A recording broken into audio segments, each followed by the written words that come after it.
Javier Tebas, I've got a lot to say about you, my brother. Sit. Step into my office right now. Sit down, bruv. Don't let me repeat myself twice. Yeah, you sit down and you shut up and you don't say nothing. And let me talk. Because I've got a lot to say about you. You understand? You were elected as the La Liga president in 2013. And you've been the La Liga president since then. You got re-elected, different elections, you continued. But 2027, you're leaving. It's your final year. Alhamdulillah, it's done. Because you've made this league worse. Over the past 14 years, in your tenure, you've made this league worse every single year. We're losing credibility because of you, because of the decision making, because of the people that you've got around you, helping you, guiding you to what? To nothing. You think what? You think the last 12 years since your tenure as a La Liga president, you think La Liga was great because of your decision making? Hell no. It was great because of Barcelona and Madrid. It was great because of Ronaldo and Messi.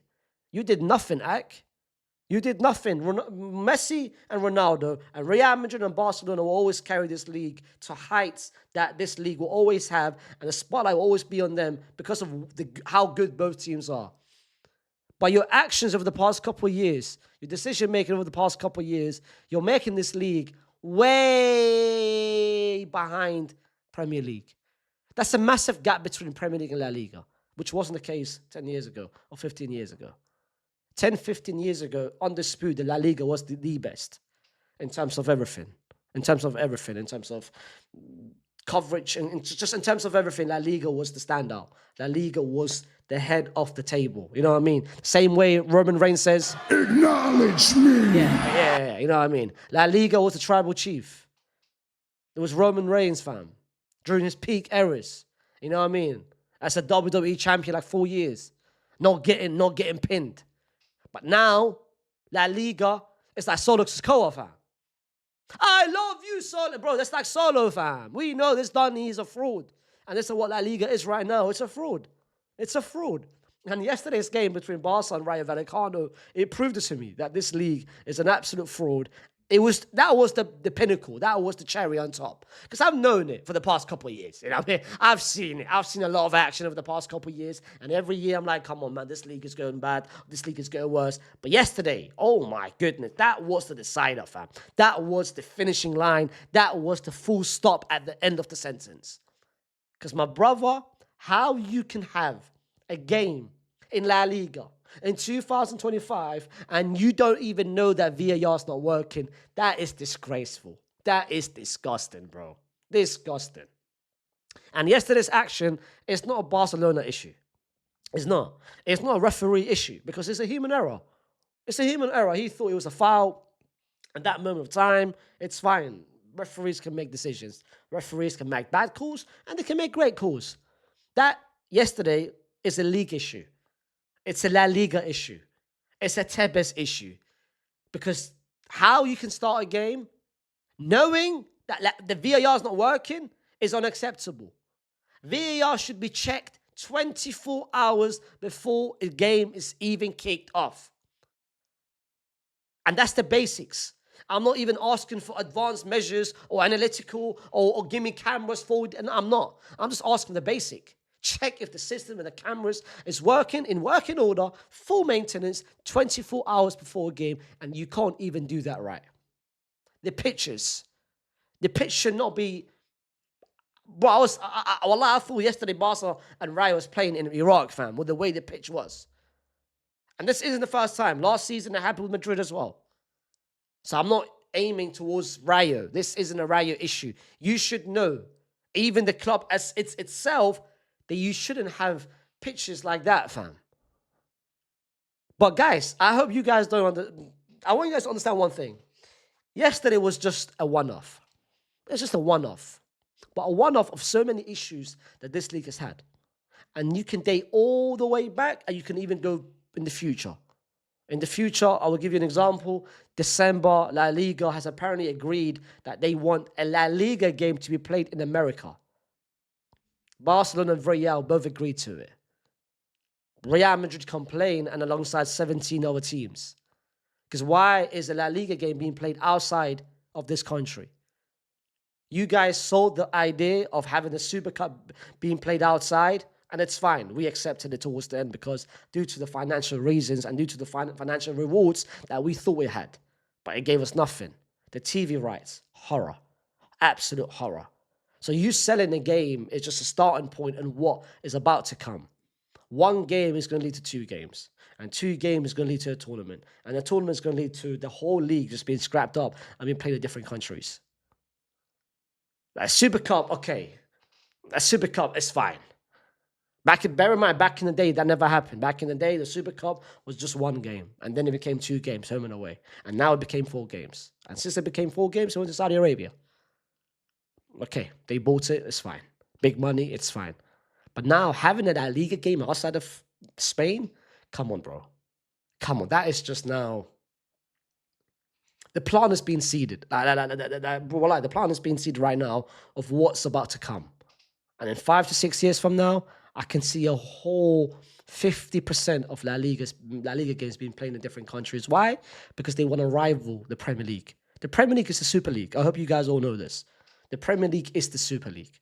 The same way Paris had the idea and the vision and the expectation to make a Super League, and every single club said, oh, no. And only a couple of teams agreed to it. One of them being Barcelona. Every team, the Premier League fans, the Premier League club said, no, hell no, we're not doing this. And you had so many reporters and so many journalists and so many pundits, and everyone come on saying, but what happens to the smaller teams? The small teams has got no chance. Brother, the small teams is now La Liga and Serie A and the Bundesliga and Liga. Premier League is right now in a level that no one can compete with financially because they're doing things that no one can even compete with. A promoted team, like just a promoted team, a team that gets promoted to the Premier League gets paid about 120 million, 115 million. You do know that's more than 17, 18 teams in La Liga last season. And that's just a team getting promoted to the Premier League. But if you get relegated, you get paid what? More than what? 13 teams in La Liga. So you get relegated and you still get a lot of money. How does that make sense? How does that make sense? Chelsea, by the way, who won the Club World Cup last month, 2 months ago, wherever it was, they got paid 125 million. That is more than the La Liga champions, the Serie A champions, the Bundesliga champion, and the Ligue A champions all combined in 7 tournaments. And that was the Club World Cup, the idea that Paris had. So if you guys don't like the Super Cup or the Super League or X, Y, and Z, we're witnessing right now with the Premier League. They are becoming the Super League because the Premier League is in a level and is in a dominance that no one can even compete with. No one can rival it in terms of financials, in terms of just the TV revenue, in terms of everything that comes with it. But that's ways on how you can not necessarily come close to it because you can't, but that's ways you can try to get there in terms of just being there, just watching them. Now we can't even watch them. Now they're in another galaxy that no one can even reach them. And that's how crazy the Premier League is. That's how scary the Premier League is. Because I had a check today, the transfer window is now over. As of an hour ago, it's now over, officially over. The summer window is done. And I saw a stat with the most expensive signings and the most signings and which league has made the most money in terms of signings. The Premier League is number 1. Shock, no surprise. La Liga is number 2. But you know the gap, you know the difference between 1 and 2.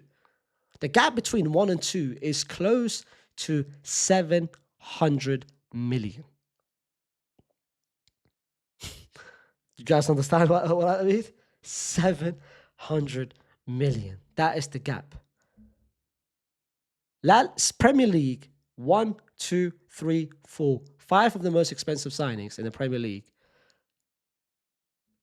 If you put that in La Liga's most expensive signing might be 11th or 12th compared to the Premier League, what they are giving us. La Liga's most expensive signing this summer is Dean Huijsen at 58 million euros.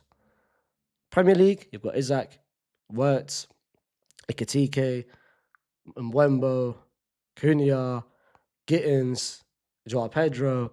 I can keep going to the point that you get to Dean Huijsen. So that is on a financial standpoint. Now I don't care about money. I don't care about X, Y, and Z. Now I just want the league in a good place. in a good place. I want to watch the league and actually be entertained. And some teams in La Liga are making it entertaining. Like Rayo Vallecano yesterday, they put on a good fight. Even though that in terms of money, in terms of revenue, in terms of what they have, it's nowhere near Barcelona. They made it an interesting game. And I watched it yesterday and I was very entertained. But at the same time, the league needs to understand one thing. We can't rival with the Premier League. Leave the Premier League to the side. At least make it domestically good for each team. In the sense of La Liga refereeing, make it a good thing. Why is it that we don't have goal line technology in big 2025? Why is it a couple of things that VAR is an issue every single week? And I know it's an issue in other leagues, but other leagues like Premier League, they can get away with it because of the money. At least us, at least we have the cameras. The cameras is there. First of all, make it work before a game. I think that's number one. And number two, at least when we have the cameras, at least make the right decisions. And I know Barca and Madrid will always get, in 50-50 calls, they will always get favored ahead of any other teams. And that's the reality. But at least make it consistent. The same calls that you give to Madrid, to Barcelona, make it to other clubs as well. Like, I don't want to, with every week in La Liga, there is issue with the referees. Like the Premier League already has that issue by itself. At least one thing that we can have, at least we can say, you know what? Our referees are good. We can't even say that because our referees are cheeks. So our president's cheek. Financially, we're cheeks. The La Liga pitches are cheeks. The VAR is cheeks. The TV rights are cheeks. So everything about this league is cheeks. And the person who's supposed to make it better, he's cheeks himself. Both cheeks, boom, boom, boom, both side, fam.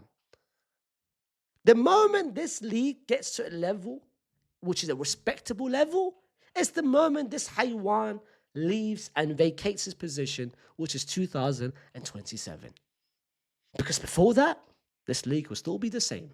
The same issues that we see right now, the same problems that we face every season, the same. And that is my issue. That is my number one issue. Or we could have just agreed, put the ego to the side, put the pride to the side, be the bigger person. We should have just looked at Paris and said, you know what, brother, you were cooking. Your plans, your visions, and what you wanted to do, I hear it. Put your hands up and admit it, bro. Because the Premier League, them man are being, what happens to the smaller teams? You are the issue to the smaller teams. Look at United and C and X, Y, and Z, and look at how much money they're spending compared to everyone else. Your spending is the same way what a Super League team would have spent. So don't give me this gimmick. Oh my God, I feel bad for the smaller teams. I feel bad for the team in the fourth division. We don't care about no team in the fourth division. You don't care about them either. So Paris was right, bro. Paris was absolute cooking. Because one thing he said is that the younger generation nowadays, they're not looking at football in a very fun, entertaining way. They don't. He sat down and said, no football kid or no person, a young teenager, a young man, a young adult, they don't look at 90 minutes except for your own team. Have you watched 90 minutes of any other team but actually been entertained? Hell no. The biggest game in the Premier League the other day was Liverpool between Arsenal. That game was boring as hell. And a young generation, he will look at that and say, that is boring. What was he going to do? He's going to start watching highlights. But if we had a Super League where we see not necessarily just one against this, but no, we see actual teams against other teams in the European competition, at the Champions League. That is like for me, the Club World Cup in America. That was entertaining. Every round was entertaining. Like Paris Saint-Germain, look what they did. The Champions League last season, Arsenal against Madrid, PSG against Inter against entertaining. And that's what Paris had. And that was the visions of Paris. But right now, if we're keeping it league to league, Premier League is second to none. And we've got La Liga, whose VAR is not even working. Serie A are desperate to sell every single person, even though they don't want to. But they have to sell it because of money reasons. Bundesliga, them men are selling their copyrights to Mark Gorbridge. And League A is renaming it to McDonald's Uber Eats. And we want to what? Compete with La Liga? I mean, we're going to compete with the Premier League? Come on, brother. Come on, brother. It's a complete different fish. I mean sardines and that man having a steak. Come on, bro. And it's all because of you, Tebas. Ya haywan. But listen, I had to release. Pause. But I had to express myself. I had to just, you know what I mean? Just let it out. I hope you guys understand what I meant, and I hope you guys take notes of what I said. If you guys have got your own frustrations, put down in the comments. I want us to. This is a therapy. This is a therapy video. All of you guys, I think we all share the same goal. We all share the same feelings. We all share the same vision. That we don't want this man here, and that's a lot of things that we have to do. So put down in the comments your own feelings, your own expressions. Of course, like the video, subscribe to the channel. We hit 90K. So big up to all of you guys, and I'll see you soon with another video.